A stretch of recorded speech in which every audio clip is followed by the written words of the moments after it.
Well, I think schools need to start very, very early. And I would say grade school to teach personal hygiene habits, to teach organization, and also to teach the rules. Because unless that is instilled very, very early, it's difficult to teach later on when habits settle in. And it's the old-fashioned way of managing behavior. It's somewhat ABA, but not nearly as structured. And it's a compassionate teacher, parent way of teaching children. And the reward is that by the time you have that foundation, then you can be prepared to find your self-interest.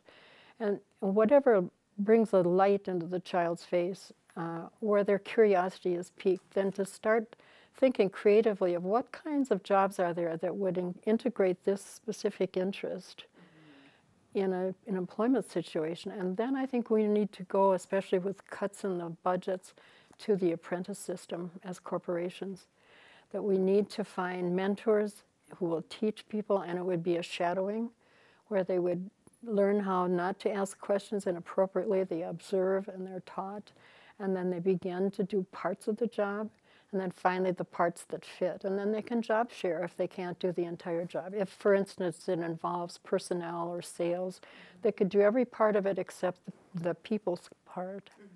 Yet there were some like me who was very good in sales. I learned and copied, and I learned what worked, and I loved fashion. So, and I loved making people look their best, so it was a very easy thing for me to do. But someone else might have been able to do my job, except not the work with the floor people and the customers. Wow. Touch was my way of finding my way through the world. So I knew a lot about fabrics, and I enjoyed watching clothing and how they fold, and was just very interested in fashion.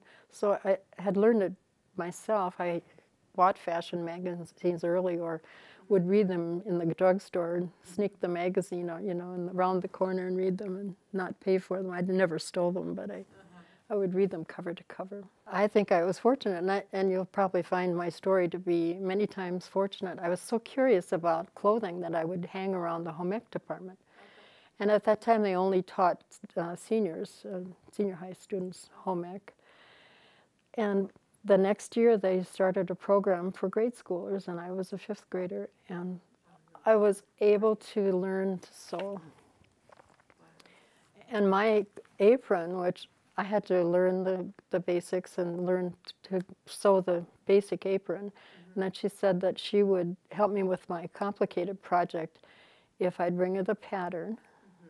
So I got my neighbor to help me, and it had 32 panels, and with bias binding all around. And I ended up in New York using the same techniques. So I made the apron, and I applied the binding and the curved front with the strings in the back, and it was multicolored. It was hanging in the display case in the high school department, like they hang trophies, along with the high school students' finished projects. And I was looking through the window one day and saw my apron, and there were a couple of high school students looking at their projects. And I turned to them and I said, "That's my apron." And they said, "That is not, you lie." And you bask in the glory. I basked in the glory, yes.